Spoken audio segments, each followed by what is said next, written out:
까지 우리 쭉 배워서 이렇게 성경의 명료성까지 이게 보았습니다. 오늘은 이렇게 성경의 충족성에 대해서 좀 같이 좀 볼 시간인데요. 예. 성경의 충족성에 대해서 이렇게 좀 보는데 이게 구원 계시의 내용이 성경에 대해서 이렇게 마지막 시간인데 우리는 지금 그 계시의 종결이란 무엇인가? 계시 종결이란 무엇인가? 계시의 지속이란 무엇인가? 요 두 질문을 이렇게 잘 이해하기 위해서 이렇게 긴 어떤 공부를 이렇게 하고 있는데 이 두 질문을 잘 이해하는 것이 성령의 사역을 가능케 하는 잘 이해하는 어떤 그런 본질이라고 그랬는데 오늘 요게 계시의 종결이란 뭔가? 계시의 종결이란 무엇인가 하는 것에 대한 이게 무슨 소린가 하는 것에 대한 확실한 이해를 오늘 마지막 시간을 이렇게 좀 나눠보려고 하고요. 다음 시간부터는 이게 계시의 내적 원리, 계시의 지속이란 뭔가 하는 그런 내용들을 이어서 보도록 하겠습니다. 자, 오늘 이렇게 마지막 계시의 종결이란 무엇인가 하는 내용 중에서 그걸 이해하기 위해서 성경의 충족성에 대해서 한번 좀 더 들여다보도록 하겠습니다. 마지막으로 이 종교개혁은 성경의 충족성 혹은 완전성을 고백하고 주장했어요. 종교개혁자들은, 둘이 개성교회들은. 그러나 이 가톨릭, 즉 이 로마 교회는 성경은 어떤 부분이 충족하지 않다, 불완전하다. 그래서 전통으로 반드시 보충이 되어야 된다. 이렇게 이야기하고 있어요. 예. 성경은 완전하지 않게 어떤 면이 이 성경 완전하지 않기 때문에 여기 전통으로 보충이 되어야 된다. 보충이 돼야 된다 이렇게 선언하고 있어요. 로마 교회는 1545년에서 1547년에 열었던 트렌드 공의회 제4차 회의에서 전통에 대해서 이게 규정을 하고 있어요. 전통에 대해서 규정하는데 이 회의에서 이 전통에 대해서 선언한 내용이 뭔가면 전통 자체를 예수님께서도 입으로 인정했다는 거예요. 또 그리고 성령에 의해서 인정된 계승이고 또 이 전통은 경외로 또 우리는 수용을 해야 된다고 선언하고 있어요. 이 전통에 대해서. 우리는 여러분 성경의 하나님 말씀만 경외하죠. 근데 이 로마 교회는 이 전통도 경외한다는 거예요. 전통도 경외한다는 거예요. 가톨릭은 이 전통도 경외로 받아들이고 수용해야 된다. 이렇게 이야기하고 있어요. 그러면 여기서 여러분 이 전통이라는 게 무엇인가 하는 것들에 대해서 이제부터 좀 이렇게 살펴보도록 합시다. 로마 교회는 이 전통의 중요성을 로마 교회가 전통의 중요성의 근거에 대해서 논리를 어떻게 펴는가 하는 것에 대해서 우리가 이 시간 한번 살펴볼 건데 첫째로 이 전통의 중요성에 대해서 첫째로 지적된 것은 모세 이전 교회는 성경이 없었다. 이후로도 모세 이전의 이후로도 많은 신자들은 성경을 읽거나 연구하지 못하고 살고 죽었다는 거예요. 그러면 이들의 구원은 누가 지도했냐? 하는 문제예요. 이 논리는 앞에서 우리가 거론했죠. 성경의 필요성에 대해서 이야기할 때 이 논지를 이게 로마 교회가 이렇게 거론한 거에 대해서 앞에서도 우리가 논지를 나눴는데 로마 교회는 성경보다 교회의 권위를 높이기 때문에 성경보다 교회가 먼저라고 주장해요. 예. 성경보다 교회가 먼저다. 이렇게 주장한다고 앞에서 우리가 그 성경의 필요성에 대해서 이야기할 때 이렇게 이야기를 했었는데 여기서도 이렇게 로마 교회는 주장하는 거예요. 즉 모세 이전에는 교회가 없었다. 모세 이전에는 성경이 없었다. 교회가 하나님의 백성들을 인도했다고 주장해요. 교회가 하나님의 백성들을 인도했다고 주장해요. 그러면 자 여기서 로마 교회는 그 성경보다 교회를 먼저 위에다 놓는데 그렇다면 이 교회는 구체적으로 어떠한 시스템이었는가 하는 거예요. 구체적으로 어떠한 시스템이었는가? 즉 다름 아닌 전통이 교회의 기초를 이루고 있었다는 거예요. 전통이 교회의 기초를 이루고 있었다는 거예요. 그러면 이 교회를 이루고 있는 전통이란 무엇인가 하는 거예요. 교회를 이루고 있는 전통이란 무엇인가 하는 거예요. 여러분, 교회라는 영역은 타인이 볼 때 또 하나의 문화의 형태라고 볼 수 있어요. 타인이 볼 때. 우리는 교회 안에서 보니까 뭐 이렇게 그렇게 말할 수 있는데, 타인들이 볼 때 교회라는 영역은 또 하나의 문화의 형태라고 이게 볼 수가 있는 거죠. 우리 탈북민들을 이렇게 전도할 수 있게 고려되는 어떤 부분도 이렇게 볼 수 있는데, 탈북민들이 교회라는 게 문화에 딱 들어오잖아요. 예, 교회라는 문화에 이렇게 접하게 될 때 탈북민들은 뭐라고 딱 보는가 하면, 우리 아까 우리 그 스테 회의에서도 그런 이야기를 나눴었는데, 교회를 보니까 북한에서도 엄청나게 그런 이 조직 생활을, 짜인 조직 생활을 했잖아요. 근데 교회도 와 보니까, 북한에서도 그렇게 매여서 조직 생활을 했는데, 근데 여기 와서도 그러면 그런 메인 조직 생활을 해야 되냐? 교회도 보니까 엄청나게 조직적인 어떤 그런 생활이 많거든요. 주일 예배, 수요 예배, 뭐 새벽 기도회, 뭐 금요 예배, 뭐 구역 모임, 무슨 수련회, 맨날 오라. 이렇게 북한 사람들이 볼 때는 이거 또 하나의 어떤 조직 생활처럼 보이는 거예요. 근데 어떤 그런 교회라는 어떤 그 안에 어떤 문화가 있다는 거예요. 그 안에 타인들이 볼 때. 그런데 여러분, 이러한 문화는 그 속에 기능들이 있어요. 다른 사람들이 볼 때는 어떤 문화인데, 그 문화처럼 보이는 문화 가운데는 그 문화 안에는 어떤 또 좀 더 안에 들어가면 그 문화 안에는 또 기능들이 있다는 거예요.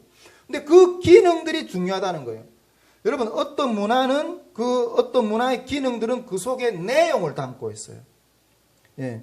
즉, 뭐 그 내용이라는 어떤 가치관들이 말할 수 있는데, 그 가치관들의 기능은 법과 도덕과 간습과 풍습들, 이런 것들을 이렇게 담고 있거든요. 그 기능들 안에는. 그런 이러한 가치관들의 기능은 또 그 속에 사람들이 생활 기준들을 또 제시해요.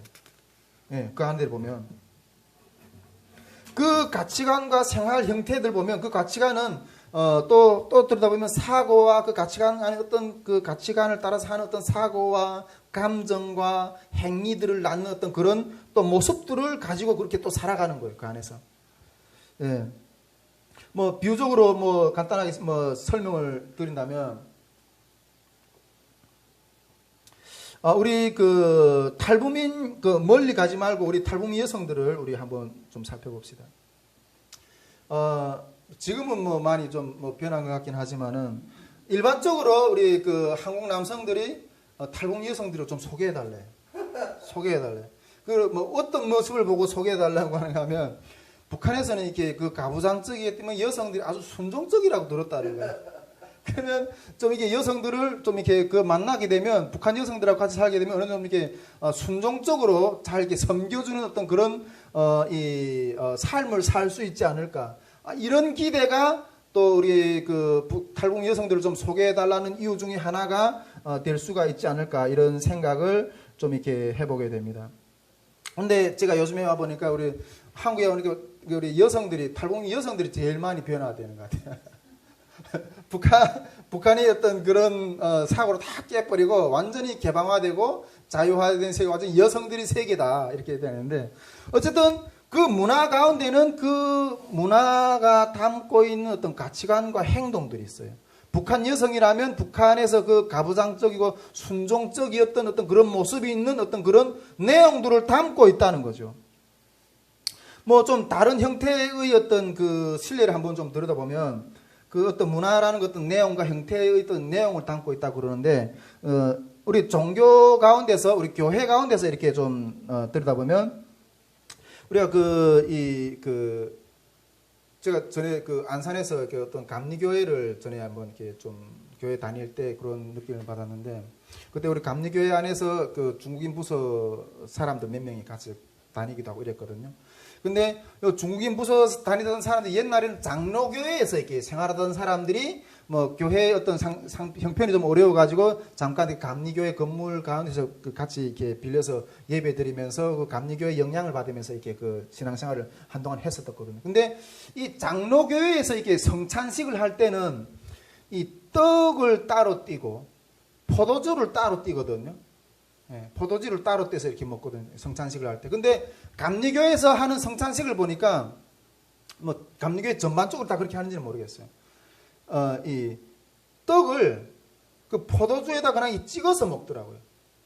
예, 떡을 포도주에다 그냥 찍어서 먹더라고요. 그렇게 해요? 그렇게 안 해요? 내가 본 어떤 그 감리교회 그 목사님은 그렇게 성찬식을 인도하더라고요. 그런데 그걸 딱 보더니 자기는 옛날에 그냥 떡을 따로 띄고 포도주를 따로 띄고 이렇게 했는데 여기에서는 그 성찬식을 행하는 어떤 방법이 다르네? 이렇게 생각하다 보니까 이건 완전히 이단인가 보다. 이단인가 보다. 이렇게 정죄를 하는 거예요. 근데 그런 것처럼 그것도 하나의 문화거든요. 예. 그쪽 감리교단이나 이런 쪽에서는 어떤 성찬식을 행하는 어떤 그런 문화가 떡을 포도주에서 찍어서 먹는 어떤 그런 문화인데, 이런 장로교에서는 따로 때려 먹는 어떤 떡을 따로 먹고 포도주를 따로 먹고 하는 어떤 그런 모습을 보니까 이렇게 이상하게 생각하는 거예요. 이런 것처럼 교단 안에도 이게 그 형태가 신앙을 따라가는 어떤 주님을 따라가는 어떤 그런 내용들은 비슷할 수 있겠지만 그 안에서의 디테일한 모습들은 조금씩 다를 수가 있어요. 근데 그런 것들이 그런 내용들을 사상들을 담고 있다는 거죠. 근데 이런 것들이 자기 신앙의 어떤 고백서처럼 또 기도문으로 예전으로 이렇게 표현이 된다는 거예요. 그러니까 이게 그 문화가 전통 가운데는 문화가 있고 그 문화 가운데 안에는 내용들이 담겨져 있는데 그런 내용들이 이렇게 다르다는 거예요. 북한 여성은 순종적이다. 감리교회 성도들은 성찬식을 할 때 떡을 포도주에서 찍어서 먹는다. 이런 식의 어떤 다른 내용들이 있다는 거예요. 전통이라는 그 안에 내용들을 담고 있다는 거예요. 이런 것들을 다른 말로 말하면 전통이다. 이렇게 말한다는 거죠. 전통이다. 이렇게 말한다는 거죠. 우리는 이런 전통의 문화 속에서 산다는 거죠. 이런 전통의 문화 속에서 산다는 거죠. 그리고 이 전통의 또 다른 기능은 이러한 어떤 그런 문화들을, 그 문화 안에 있는 내용들을 전수하고 후대에 전수하고 유전하면서 산다는 거예요. 전 세대가 다음 세대에게 그러한 전통들, 그 전통들 안에 있는 어떤 생활 규칙, 내용들을 남겨주면서 물려오면서 그런 것들이 흘러간다는 거예요. 흘러간다는 거예요. 그러므로 전통은 우리 생활의 양육자이다. 그리고 이 전통 자체가 하나의 메시지고 정신이고 사상이라는 거예요. 전통이라는 게. 성경 이전 세대의 교회는 이런 전통에 의해 하나님의 사상이 존재했고 이렇게 유전이 되어 왔다는 거예요. 물려왔다는 거예요.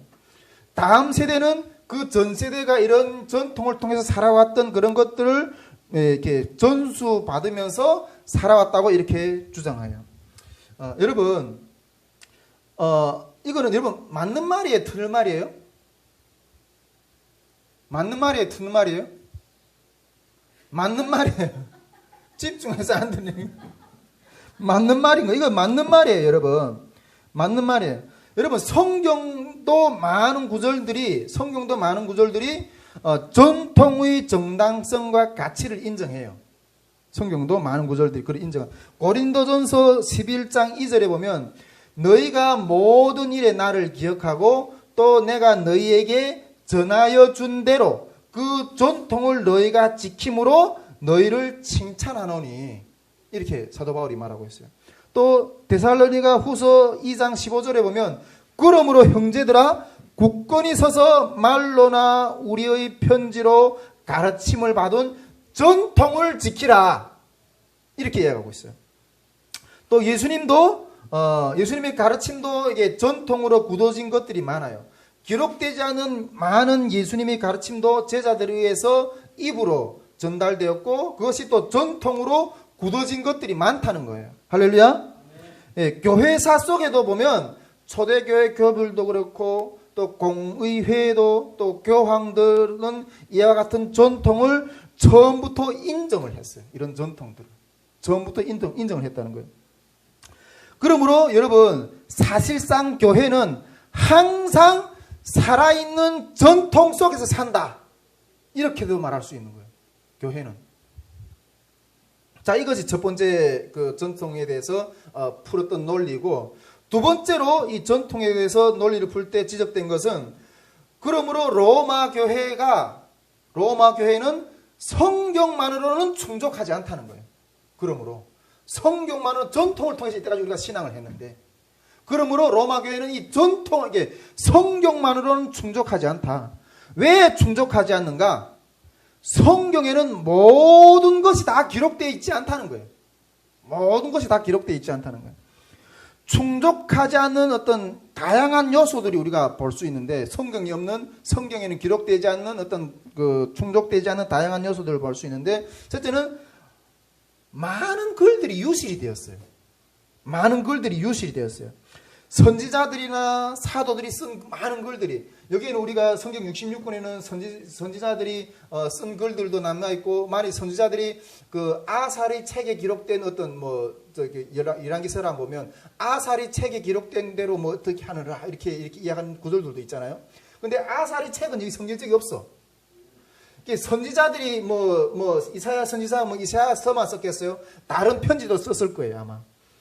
말라기 선지자도 또 말라기서만 쓴 게 아니라 다른 편지도 썼을 거고, 성경에 등장한 많은 선지자들이 이 성경에 기록한 어떤 내용의 성경만 기록한 것이 아니라, 이것 성경 외에도 많은 글들이 있었을 거라는 거예요.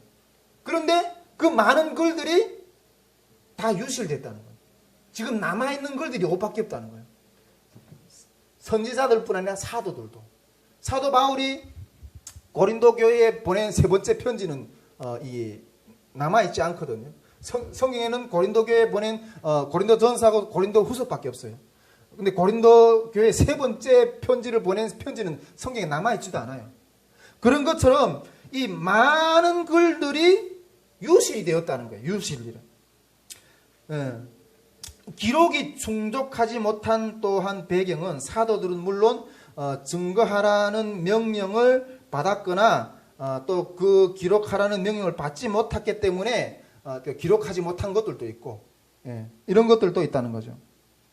즉, 이 기록한 것보다 기록하지 못한 것들이 더 많다는 거예요. 할렐루야. 하나님이 말씀을 하셨는데 그런 것들을 기록하는 것보다 기록하지 못했던 것들이 더 많다는 거예요. 이 기록된 것은 어떤 특수성 때문에 기록됐던 것들은, 기록된 이 성경들은 단지 어떤 필요에 의해서 강요된 환경 때문에 기록이 되었다는 거예요. 사도들의 글, 즉 성경은 특정 경우의 글들이고, 결코 교회와 교리와 생활에 필요한 모든 것을 포함하고 있지 않다는 거예요. 이게 모든 것을 포함하고 있지 않다는 거예요. 정신 똑바로 차리고 들어야 됩니다. 이게 내가 허튼 말을 하는지 제대로 되는 말을 하는지 정신 똑바로 차리고 따라와야 이해가 됩니다. 여러분, 성경에는 없는 답들에 대한 어떤 그런 문제들이 상당히 많아요. 없는 답들에 대한 여성 세례라든가 또 주일 준수라든가, 우리가 그 유대인들은 안식일을 성수하잖아요. 근데 기독교들에 와서는 이렇게 주님을 부활하시는 날 주일을 이렇게 성수하잖아요. 근데 이것들에 대한 해석은 성경에는 없어요. 우리 스스로 한 거지. 그리고 감독제도라든가 또 구약 시대의 많은 이방인들이 구원의 문제라든가 다양한 성경책들이 정경성이라든가 거의 발견할 수가 없어요. 또한 심지어 삼위일체라든가 성자의 영원 출생이라든가 성령의 출발이라든가 유아 세례에 대한 어떤 논쟁이라든가 이런 내용들이 전혀 이게 성경에는 어떤 찾아볼 근거가 없어요. 이 유아 세례 같은 경우에는 이 제세례파들 이거 유아 세례의 문제를 가지고 상당히 이렇게 그 논쟁을 많이 하거든요. 등 이와 같은 교리들은 성경엔 문자적으로 자세히 기술해 놓지 않았어요. 이런 것들은 문자적으로 자세히 기술해 놓지 않았다는 거예요. 그러므로 전 세대인 교향의 언어인 전통에 의해서 교리와 생활 양식들이 보충이 되어야 된다. 이런 이유 때문에 보충이 돼야 된다는 게 보충. 계속 이 가톨릭이 말하는 것은 보충이에요. 보충. 성경은 보충이 돼야 된다. 성경은 보충이 돼야 된다. 이렇게 주장하고 있는 거예요. 예. 이렇게 가톨릭이 그 보충이 돼야 된다고 하면서 만들어낸 교리가 뭔가 하면, 보충으로 만들어진 교회의 교리들이 뭐 칠성리라든가, 연옥교리라든가, 마리아 선결 수태라든가, 뭐 이런 그 가톨릭에서 만들어내는 어떤 이런, 교리들이거든요. 이 가톨릭에서 이게 마리아론 같은 경우에는 우리 기독교에서의 그리스도론과 거의 맞먹을 정도로 권위를 가져요. 보충해서 만드는 교리들이. 따라서 로마 교회는, 즉 이 가톨릭 교회의 선언은 성경은 유익한 반면 전통은 필수다. 그러니까 이게 성경보다도 이 전통의 권위를 더 올려놓는 거예요. 전통의 권위를. 그러니까 성경의 권위를 추락시키기 위해서 이런 전통의 교리로서 성경의 권위를 박탈하고, 성경의 권위와 힘을 박탈하는 거예요. 여러분, 이게 그 가톨릭에서 말하는 보충의 교리고, 여러분 이 교리가 만만한가요? 그렇지 않아요. 이러한 가톨릭의 이러한 보충의 교리에 대한 이러한 것에 대해서 개신교가 강력하게 주장하는 것이 뭐예요? 계시는 종결되었다. 무슨 소리 하고 있냐? 계시는 종결되었다. 계시는 종결되었다. 이렇게 선언하는 거예요. 계시는 종결. 이 선언은 엄청난 칼날을 들이대는 거예요. 이 가톨릭 교리서, 어제 지난 시간에 내가 가톨릭 교리서 책을 가져왔잖아요. 그 뒤에 이 성경 위에 다닥다닥 붙은 보충의 어떤 그 수많은 논리들을 성경은 종결되었다는 이 성경은 계시는 종결되었다는 이 칼날을 들이댐으로 해서 그 성경 위에 수많은 어떤 잡다한 교리들을 잘라서 버리는 엄청난 선언인 거예요. 이거는 여러분, 계시가 종결되었다는 것의 뉘앙스가 무슨 소리인지 알겠죠? 무슨 소리인지 알겠죠? 예. 여러분, 계시의 종결 선언은 이러한 엄청난 배경을 가지고 있다는 걸 우리 알아야 돼요. 계시의 종결 선언은 이 엄청난 배경을 가지고 있다는 것을 알아야 돼요. 예. 자, 그러면 이것이 계시의 종결이라는 어떤 의미라면, 그러면 계시의 지속이라는 것은 무엇인가 하는 것들이 이어서 나오게 되는 거예요. 할렐루야. 예. 그리고 우리가 계시가 종결되었다. 우리가 나중에 이렇게 성경론을 다룰 때 우리 많은 보수 신학자들이 오늘날 예언은 종결되었다. 은사는 종결되었다. 맨날 이걸 외치거든요. 근데 그 종결의 의미가, 나는 그 사람들이 그걸 무슨 의미인지 이해를 하고 하는 소리인지는 모르겠지만 이 의미라는 걸 알아야 돼요. 할렐루야. 이 의미라는 걸 알아야 돼요. 예. 신학교에서는 오늘날 많은 목회자들은 성경 구원의 계시와 오늘날도 성도를 살리는 계시의 사이, 오늘 이 뒤에 있어 이렇게 내적 계시 지속에 대해서 볼 거거든요. 오늘날 많은 목회자들은 이 계시의 종결의 내용과 이 계시 지속의 내용이 이 차이를 몰라. 차이를 제대로 파악하지 못하고 계시가 종결되었다.